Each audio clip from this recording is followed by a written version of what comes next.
Active person pero nag-architecture? So, another day, another new life, panibagong pagkakataon na naman upang tayo ay mas maging mahusay. At dahil bakasyon tayo ngayon, tumulong muna ako kay Papa para sa paglalagay ng kisame sa ginagawang bahay namin. Piyon muna tayo for today. Sa vernacular term ng construction, piyon means labor. Then nagputol nga lang pala tayo dito ng mga metal paring para sa magiging structure ng gagawing kisame natin. Kasunod naman ay minartilyo ko yung mga magsisilbing brace para sa kisame. At pagkatapos ay dinala ko na kay Papa para i-install.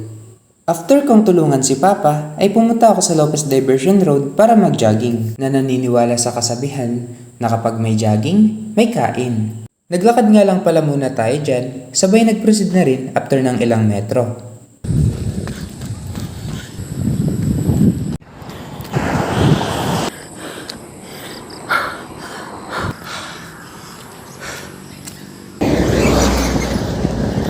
Makalipas nga ang 1 kilometro ay ramdam ko na agad ang pagod.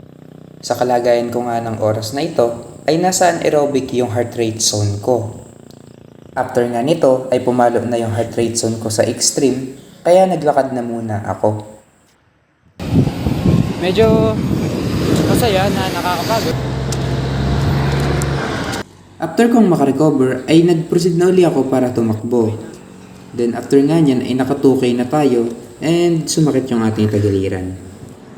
After mawala ng pagkirot ng katagiliran ko, ay tumakbo na uli ako. After nga nyan, ay saktong nakita ko yung pinsan ko.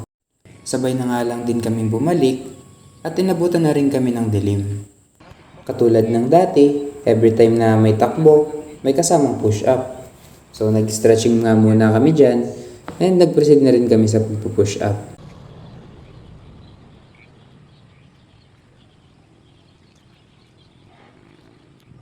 Naka-portrait ba?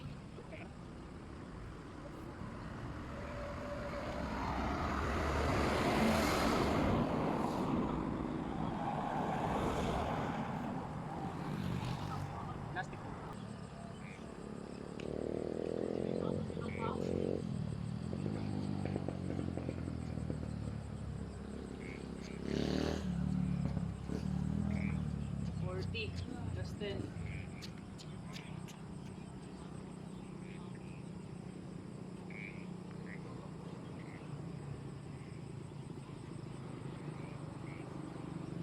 That's 5.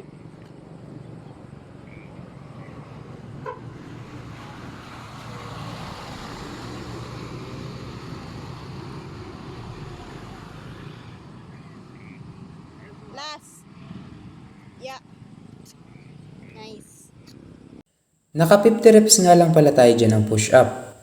So in near future, itatry nating i-achieve yung 70 to 80 push-up under 2 minutes.